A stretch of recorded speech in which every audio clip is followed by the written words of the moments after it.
Okay, so you know that feeling when you finally buy your first home? Yeah. You're like over the moon, excited, right? Uh, Picking out paint swatches, planning out your dream garden. But then huh. there's this like tiny little seed of doubt that creeps in. Yeah. What? Something goes wrong. And that tiny seed, well, it can grow pretty fast, especially in these situations like the one we're diving into today, revitalization projects that are, they're all about promising affordable homeownership. And it's important to remember with these projects, they often involve so many different partners, all these players, and they've all got their own interests, right? Right. So when those interests don't exactly line up with what the homeowners actually need, Yeah. that's when things can go really, really south. Yeah, and that brings us to Station East in Baltimore. Yeah. We're going to look at this tense meeting from July 2019. Residents are, let's just say, frustrated. Yeah. And they're meeting with the historic East Baltimore Community Action Coalition, Right. HEBCAC. HEBCAC, yeah. They were partners in this whole development. And, well, let's just say it doesn't sound like everyone's feeling very collaborative by this point. Yeah, and I think it's really important to remember that HEBCAC, they're a community organization. They weren't the only developer here. They were supposed to be like a bridge between the developers and the people living there. Got it. So they were supposed to be advocating for the residents. Exactly. Okay, so we're talking about 38 of the 40 homes in Station East have been sold. It was this whole project, right? Right. Presented as this amazing pathway to affordable home ownership. Right. People bought into a dream. But then reality sets in because the repair estimates, well, let's just say they weren't pretty. We're talking about $470,000 collectively in needed repairs across these homes. Oh. Yeah. I mean, imagine buying what you think is a solid home, ready to move into, Right. and then boom, you're slapped with this massive repair bill. Yeah. What do? You turn to the people who are supposed to have your back, right? Exactly. And that's what these residents did. Yeah. And in this instance, HEBCAC basically said, look, we just don't have the money. Wow. Not only that, they basically argued that legally they weren't even responsible for the repairs because, they were only a 5% owner in the whole project. Hold on. So they're saying because they only own 5%, they're off the hook for these huge issues. I could see why that wouldn't exactly sit well with the homeowners. No, not at all. Especially because, a lot of these homeowners that they felt like they were misled from the start. Right. And it just goes to show how even when everyone starts with good intentions, these affordable housing projects, they can get really complicated. Yeah. And then you have these situations where it feels like the residents are stuck footing the bill. Especially someone like, and this is one of the residents, Nicholas Miles. His response to HEBCAC was, quote, disbelief, end quote. Huh. I mean, he's like a lot of these residents, he put his faith, his savings, everything into this. Oh. To be told, sorry, not our problem. Yeah. It's just, I can't even imagine. Yeah, it's just heartbreaking to think about, for residents like him, it wasn't just about the house, right? It was about their hopes, their dreams. Yeah. Like this whole sense of betrayal he felt. It's awful. Yeah, it really is. But to be fair to HEBCAC, they did offer some solutions, right? They did. They offered two main options. Okay. And this is a big, even their best offer was still a whopping $225,000 short of what these repairs were estimated to cost. $225,000. That's a huge gap. Mm-hmm.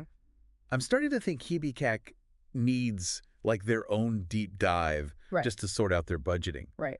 What even were these options? Were they even like realistic? Yeah, they basically had to scramble to piece together funds from a few different places. Okay. It really just highlights how badly they need a real plan, long term. But for the residents, I mean, can you imagine? These proposals must felt like a drop in the ocean compared to what they were facing. Right. And then in the middle of all this financial, I don't even know, what would you even call it? Chaos. Chaos. Thank you. We find this detail that, honestly, your jaw is just going to drop to the floor. Oh, boy. It's the Maryland Historical Trust homeowner tax credits. Okay. So these credits were supposed to make these homes more affordable, right? Exactly. It's basically financial help for the homeowners. Right, a really key part of the whole thing. But get this. What? The residents are saying they never saw a single cent of that money. Oh, wow. Where did it go? Did it just, disappear? That's the million-dollar question, right? John Hunt, he was representing HEBCAC. He's claiming that they never even touched the money. He's saying it went straight to the developer. Okay, so we're adding like another layer of complexity to this whole thing. But just wait, There's more. there's more. Oh, Just when you thought this couldn't get more complicated, this resident, Shauna Fredericks, she drops this bombshell. what's that? She says they found undisclosed lichens on their homes. Oh, no. See, now this is where it gets really concerning. Right. Because these liens mean that the residents, they might not even fully own their homes. Oh. It's like they're being held hostage by these debts they didn't even know existed, you know? Wow. It really makes you question the whole thing. It's almost like they're playing this weird game of hot potato. Right. Nobody wants to be left holding the problem.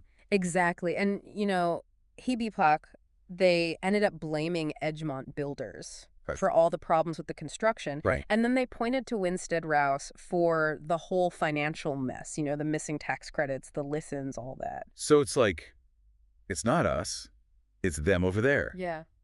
But where does that leave the residents? High and dry, Yeah. Think about it. You put your whole heart into owning a home, and then suddenly it's like you're drowning in debt and repairs, and you didn't even do anything. Right. And you just reading through the minutes from this meeting, you really get a sense of how much this is all weighing on them, emotionally. Absolutely. It's devastating. Yeah. It really is. It feels like HEDSEC did at least say they try to set up another meeting, Yeah. get everyone together, including Winstead Rouse. Mm-hmm. But that's kind of where the story ends. Yeah, there's no real conclusion, right? Exactly. Did that meeting ever actually happen? Yeah, we don't know. Did any of these residents actually get what they were promised? Like, it just leaves you with this uneasy feeling. Totally. Like, what happened to these people? Right, because it really highlights how behind these big, flashy revitalization projects. Yeah, with their promises of affordable homes Yeah. and building communities and all that. Exactly, but behind all that, there are real people with real lives. And they're the ones who get left dealing with the consequences when it all goes wrong. Exactly. And I think this whole situation in Station East, it's like a microcosm, really, because it raises this bigger question, about affordable housing in general. Yeah, how can we make sure that these projects are actually transparent? Right. How do we guarantee that people are going to be held accountable? Because buying a home shouldn't mean signing up for a financial nightmare. Exactly. And I think that's something really important for all of us to think about, the next time we see some fancy new development being built. With all those shiny promises. Exactly. Take a minute. Think about the people who are actually going to live there, know? Are there systems in place to protect them? Because as we've seen with Station East, sometimes those cracks, they go way deeper than just the foundation. That's for sure. This has been a fascinating, if not a little disheartening, deep dive. Yeah, it really has. Thanks for joining me. Of course. Thank you for having me.